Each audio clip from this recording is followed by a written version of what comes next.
So I love traveling, and I've done plenty of it, many places. The further the better. This is a trek in northern India. And still, compared to my loving wife, I sometimes feel like a couch potato. Here's Wanda, not the fish, but my wife. And she's been everywhere in this world, and not just passing through, but like working, living. It's amazing.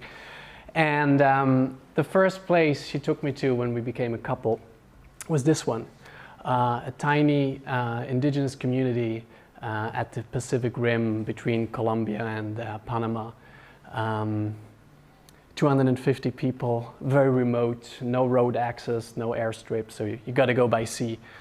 And paradise, simply. And so it was clear for us that we want to bring our daughter there when she would be old enough. And we considered her to be old enough at age 1. So there we went. And paradise it was for her, really. I mean, imagine, all those kids, simple life away from the modern frenzy, of our world. Paradise, you'd say. And yet, oh, this is the other version. And yet, these people have not our problems, like, choosing the color of lipstick, or, a penis enlargement, or, a used panty, as they sometimes do.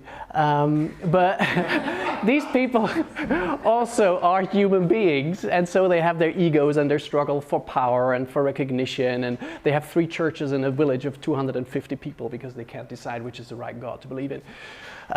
And so they do have also a long-standing feud that really divided the community for many years already. And this fight between these 2 parties made many efforts that we undertook to support their development futile. And so one day we were, struggling, and discussing what can we do, what can we do next? And Wanda says, "But Mark, you are a coach, right? So you should be able to help these people, get over their, devils and black side." And I go like, "What do you mean? You want me to coach this bunch of wild people? Like, how's that supposed to work, right?" But soon it dawned on me that this opportunity was a gift from heaven. After all, the last line of my life purpose statement goes, "I am Winnetou, war chief, and I bring peace to my world." So there I went. Next morning, I tried to get everybody around the same table, or the same floor, which was difficult already. And once I got everyone there, they started fighting before they would even sit down. So it was quite a tough process. And I was close to giving up many times through the next days. Imagine, big Indian guy sitting in front of a big Indian woman, and I go, "So please look at her." "Why?" "Well, look at her. What do you see?" "Nothing." "Try again." "What do you see in her eyes?" "Nothing. Can I stop?"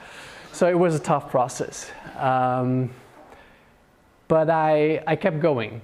And I kept going because I knew I was on purpose. And eventually it worked. So imagine 6 brothers in a circle, tears in their eyes, pledging to bury their weapons and to bring peace to their community for a better future for their children. It was overwhelming. And in their words, I was a gift sent from heaven. In my view, I just did what I loved doing, what I thought I was good at. And so interestingly, as a coach, I work with a lot of people who have that big question, what should I do in life? What should I do with my gifts? And often they struggle, and they seem to look at this through the lens of, what is the demand and what is the supply, I could, provide, so where's the ideal there? And I challenged them to consider the words of Howard Thurman, who said, "Don't ask what the world needs. Ask what makes you come alive, and then go do it. Because what the world needs is people who have come alive." And so I want to ask you tonight, what are your gifts? What are your talents? Whether they're unique or not, doesn't matter. As long as you do what you love to do, you're not only going to succeed, but you're going to make this world a better place, a happier place, a more colorful place. So I'm asking you, I'm begging you, please, bring your gifts to this world. Thank you.